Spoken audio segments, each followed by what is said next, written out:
Aí ele vai falar assim, ó, veja bem. Se você apostar que Deus não existe e você morrer e ele não existir, tá 0-0. Se você apostar que ele existe e ele existir, cara, Estourou. é investimento eterno na felicidade, seja lá o que for. Agora, se você apostar que ele não existe e ele existir, você se fudeu. Total. A religião, a fé, ainda que algumas pessoas tenham uma fé, um tipo de fé que pode encantar a vida, né? No sentido de pessoas que você vê que são movidas por uma fé gigantesca e escrevem livros maravilhosos e que até fazem bem quando você lê. Filósofos, certo? inclusive, né? Tem figuras assim. Agora, a fé, a religião em geral, ela é de alguma forma facilmente posta em xeque. Facilmente. Facilmente posta em xeque. O que não implica, necessariamente, que o fato de você pô-la em xeque no plano racional, que a pessoa vai perder a fé. Sim. Muitos cristãos dizem e têm dito ao longo da história de que fé é uma questão de graça. Tem uma famosa passagem de um filósofo do século XVII chamado Blaise Pascal, que era matemático também, teólogo. Ele tem um famoso... Ele escreve em fragmentos, né? Ninguém sabe se ele cortava. Outra história. Mas chegou até nós fragmentos. E tem um fragmento que é o fragmento da famosa aposta pascaliana. A aposta pascaliana, ele imagina... Ele, Pascal, que era um cristão convicto, né? Ele imagina um sujeito que não acredita em Deus, o que a gente chamaria hoje de ateu, naquele contexto dele lá se chamava de libertino, né?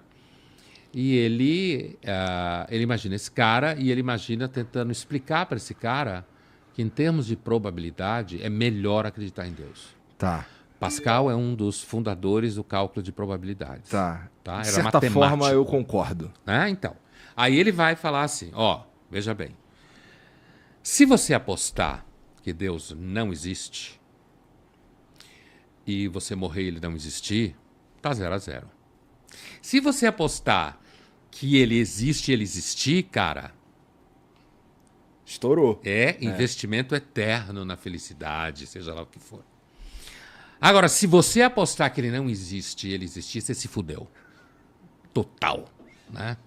Porque você vai chegar Porque lá... aí existe inferno, existe essa porra Aí ele toda, vai se dizer, fudeu. eu tava aqui, você não acreditou, agora é tipo assim, você não quis investir seus aninhos de vida na Terra, na minha existência, agora você vai pagar a eternidade por isso. É um péssimo investimento o ateísmo, desse ponto de vista. E essa é a aposta pascaliana. É melhor apostar na existência de Deus. O Pascal ele era um matemático, filósofo, teólogo, criou uma máquina que é ancestral da máquina de calcular, do computador, porque o pai era coletor de impostos, para ajudar o pai na coleta de impostos. Mas a conversa que ele está imaginando com esse cara, normalmente se para nesse momento, em que ele diz que ele dá um tipo de checkmate, ó.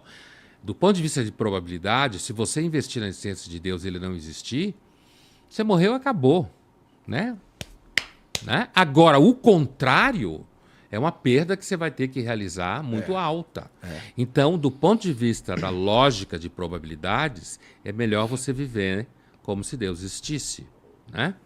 Aí o ateu libertino vira para ele no final e diz, eu concordo com você, mas eu não consigo acreditar em Deus nem assim. Né? Se acreditar tiver a ver com que eliminar toda a chance de dúvida, se a fé... eu não consigo ter fé nem assim. Eu entendo que a lógica probabilística aponta para que é melhor investimento apostar na existência de Deus, mas eu não consigo ter fé. E aí, nosso amigo Pascal, não vou entrar aqui na teologia dele, jansenista, que é uma questão técnica, a fé é uma questão de graça. Entendi. Não tem nada a ver com razão. Não tem nada a ver com eu calcular qual é o melhor resultado, não sei o quê. Algumas pessoas têm, outras não têm. Entendeu? E se você não tiver, você pode, inclusive, porque você nasceu num ambiente religioso, então você tem um tipo de espiritualidade que um autor russo chamado Berdyaev, da virada do 19 para o 20, que também foi bolchevique, era um conde, foi bolchevique, aí começou a se ferrar, fugiu para a França.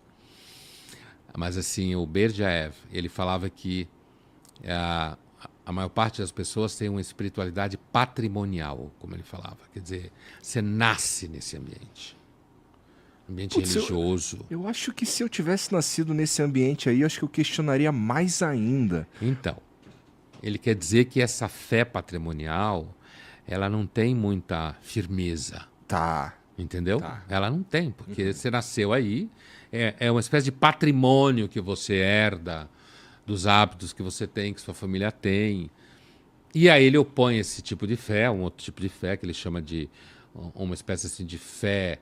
Ele usa a expressão gnóstica, que é uma expressão técnica muito específica. E às vezes ele chama de fé aristocrática. Muita gente o critica por causa disso, no sentido que é uma espécie de fé que algumas pessoas têm porque elas são simplesmente atravessadas por uma experiência radical de Deus. Né? Que me parece muito mais potente. Ela é mais potente. Né? Ela é muito mais potente. É claro que muita gente pode dizer que ela é mais perigosa, porque você fica muito dentro da fé e isso pode te levar. Hoje alguém diria, não, você pode virar, sei lá, um homem-bomba, como é o clichê de se pensar. Mas, de qualquer jeito, a aposta pascaliana, ela é um conceito assim, super discutido em teologia, né? Mas normalmente se para no checkmate que ele aparentemente dá no ateu. Só que a conversa dele não para aí. O raciocínio que ele escreve vai adiante. O objetivo da aposta pascaliana é provar que a fé não emana da razão. Entendeu? Nem dos cálculos racionais que você pode fazer. É alguma coisa exterior a isso. Que algumas pessoas têm e outras não têm. E quando você convive com pessoas religiosas, não sendo, isso é muito claro. Isso nos leva a uma das discussões mais antigas da história da filosofia, que é duas posições diferentes. Uma, a posição conhecida como socrática, e a outra conhecida como sofista. Eu vou falar pontualmente da diferença entre eles, não na intenção de reduzir os sofistas a bandidos, como durante muito tempo se reduziu, hoje você sabe que não é. Né? Na escola eu aprendi como bandido. É claro, tanto que tem aquele adiante, você é um sofista, né? Você é mentiroso, está sofismando um argumento que parece que uma dedução implica na outra, mas não implica. Né? O cara é bom na arte de falar apenas. É isso aí. É claro que os sofistas, hoje a gente já sabe, que eles não eram só isso. Eles eram alguém que, de fato, negava a possibilidade de uma verdade absoluta. Eles achavam que tudo era relativo. Né? Numa linguagem atual, seria mais ou menos como dizer que se você mudar de cultura, você tem outra percepção e tal. Mas a posição do Sócrates, que é considerado o pai da filosofia, de certa forma, mas isso tudo é um pouco de arquétipo, é de que a opinião errada, quando você tem uma opinião e você está muito agarrado nela, como falam os mineiros, só que eles falam isso para trânsito, né? Você fica muito agarrado naquela opinião tua, acaba virando uma prisão, né? E a posição do Sócrates, que deságua da famosa frase dele, quanto mais sei que nada sei, é de que se eu não posso ter a experiência de estar errado, eu, na verdade, nunca tenho nenhuma experiência de conhecimento. Né? E, portanto, se o conhecimento, aquilo que a gente chama de conhecimento, nada mais é do que uma artimanha retórica, que é essa arte de você convencer o tempo inteiro, e no fundo não tem nada sendo ali, não está se querendo chegar a nada, a não ser um arranjo de alguma forma. Então, a posição socrática, por que os sofistas também eram filósofos? Mas por que a filosofia acabou ficando associada ao Sócrates? Porque no conhecimento, o erro é fundamental. Salve família, canal Mente e Evolução para você que busca autoconhecimento, espiritualidade, sabedoria, entre outros assuntos que vão te ajudar na tua caminhada pessoal. Se inscreve no canal, deixa seu like, comenta e compartilha.